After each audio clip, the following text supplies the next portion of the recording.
You're listening to the Greeks Gridiron, live with Ethan Haristodoulou. What's up, my USFL fans, and welcome back to the Greeks Gridiron. I am Ethan Haristodoulou, and today I am beginning my newest series that'll air every single Friday for you all, called This Week in the USFL, where we recap the news of this past week related to the USFL, whether it's big news, small news, or just things that I saw that I wanted to talk about with you all. We're doing all of it. So take a seat and make sure you comment down below as I'm going through these stories here. I would love to hear your opinions on the matters at hand as well. But beginning with the big news of the day, this was announced at 9 a.m. from the Michigan Panthers themselves. Head coach Jeff Fisher opting to step down as the head coach. He left a statement as well before walking out the door. Coaching in the USFL has been an incredible experience, and I am a firm believer the league has a tremendous future. I am extremely grateful to our players, coaches, and fans and the excellent leadership at the USFL. Obviously, big news here, and when you look at the Michigan Panthers from last year, I don't want to necessarily say maybe a welcome change, but definitely an intriguing change, I would say. This is a team that struggled last year when it came to passing the ball. The quarterback circus that they kind of had going on over there, not necessarily the best thing to watch, but you're bringing in a new head coach in former 49ers head coach Mike Nolan. He has been in the coaching world of the NFL since the early 90s. He's been around for a long time, and his most recent stop being defensive coordinator of the Dallas Cowboys back in 2020. Now, when we kind of look at Mike Nolan's career and try to get a grasp on what we're getting here, former 49ers head coach as well. He spent the majority of his time as a defensive coordinator, but he was head coach of the 49ers during the early years of Alex Smith from 05 to 08. He's a defensive-minded coach, and I mean, I'll come out and say it right now. His time in San Francisco, not necessarily the greatest. And when you look at some of the numbers from his past defenses, not necessarily the most impressive in some years more than other, a little bit better.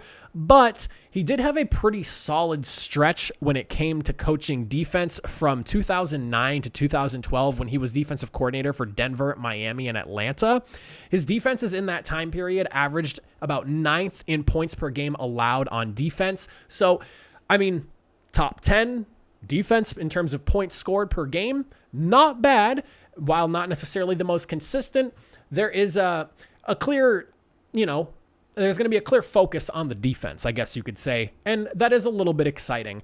I will say that with this hire, it'll be very important for this Panthers team, and like I mentioned earlier, to focus on stability at the quarterback and getting a solid passing game working for them this year. They had a really strong rushing attack last year, and it was really unfortunate that they didn't have the passing game to back it up. Obviously, the Shea Patterson experiment didn't go well. They had Paxton Lynch playing at one point.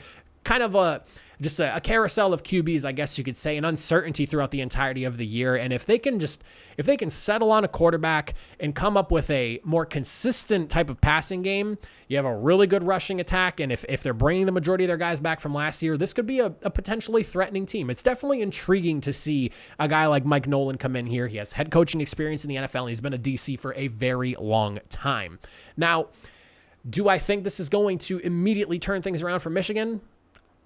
Not necessarily. I think they got a lot of work to do. Again, not one of the more impressive teams. They definitely did find a little bit of fire towards the end of last season, but intriguing is kind of where I leave this coaching hire, and obviously the losing of Jeff Fisher, but excited to see how things work out for the Michigan Panthers. It's going to be one of those just kind of, I guess, wait and see type deals, but with the experience that Mike Nolan has, hopefully this puts them in the right direction. The next piece of news that I want to highlight with you guys is the re-signing of wide receiver Johnny Dixon to the New Orleans Breakers. If you do not know who Johnny Dixon is, he was a big piece in the successful passing attack that the New Orleans Breakers boasted last season. He had 38 catches, 362 yards, and 4 touchdowns, tied for second with a few guys in the league, but ultimately only behind one guy that had 5 touchdowns on the year, but a really integral piece to the system that they had there when it came to their passing attack.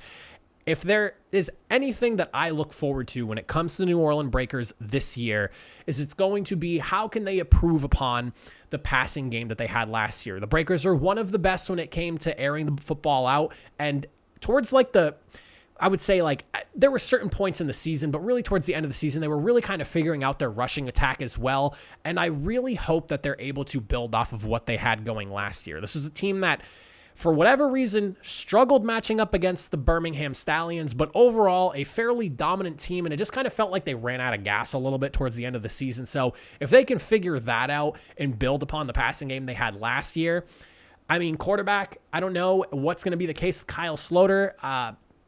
Does he end up playing for the Breakers or not? I don't know. Spring football's in a really weird place right now where you're seeing guys sign with like the XFL and they're opting to not end up staying there. And then like there's like a lot of question marks up in the air. But as far as just keeping the offense intact goes, a guy like Johnny Dixon, who was really good last year, this is a key signing for the Breakers and one that I'm really excited about because I am a Breakers fan myself, and this is exactly the type of thing that I want to see from a team that I'm rooting for when it comes to keeping some consistency going from season 1 into season 2. Now, the last piece of news that I want to talk to you guys about is going to be the news surrounding Ahmad Gooden, who was formerly of the Houston Gamblers and is now going to be playing for the New Orleans Breakers. This is one of those things where I really want to shout out the USFL for what they did in this situation because clearly they're operating in a much different manner where you're able to kind of move guys from team to team, and it doesn't necessarily affect the league right now. You're just trying to build a platform and establish yourself. And being able to do what they did in this situation, I think, is huge for the players, and I'm sure every single one of them around the league kind of took note of this situation. He was waived by the Gamblers a little bit earlier in the week, and a lot of people were kind of scratching their head, what was the reason for that? He just re-signed with the team.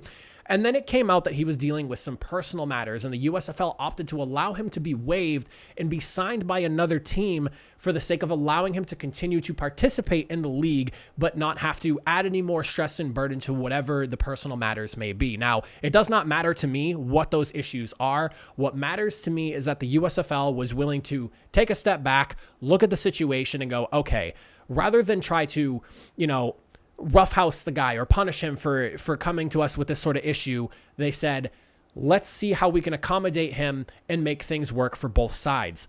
Gooden gets to continue to play in the spring league. He does not have to miss time, and the USFL keeps a player, a guy who was fairly solid on a Gamblers defense and ultimately will help out the New Orleans Breakers. I'm sure of it. And again, another exciting thing for me as a New Orleans Breakers fan.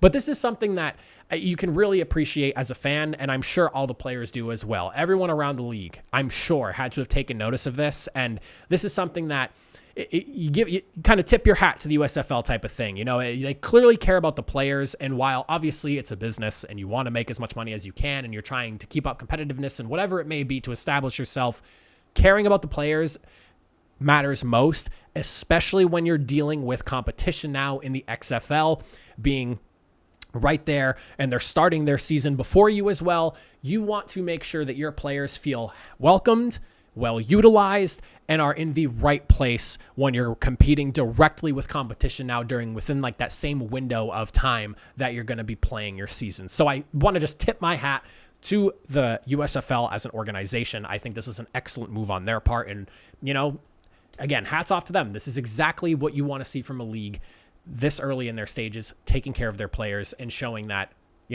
life is bigger than football, no matter how much we all love football here. But those are some stories that I picked out from this week that I thought were worth talking about with you guys. Again, let me know in the comment section down below. What are your thoughts on all these things? Breakers fans, how are you feeling about the re-signing of Johnny Dixon? Gamblers fans, unfortunate situation that you're losing a pretty solid player, but, how are you feeling about the situation? Do you think the USFL handled this in the correct way? And then Michigan Panthers fans, obviously a big loss losing Jeff Fisher, but are you looking forward to seeing what Mike Nolan can bring to the table for your team? Are you maybe a little bit worried because of how, his previous head coaching stint in San Francisco went when he had Alex Smith at the helm as his quarterback and defenses that weren't necessarily the best? I think his fourth year, his defense was okay. So a lot to really dive into with all that, but I would love to hear your opinions on all of it. But that's it from me, my USFL fans. Let me hear from you. Make sure to hit that like button, hit that subscribe button, and I'll catch you guys next time. Have a good one.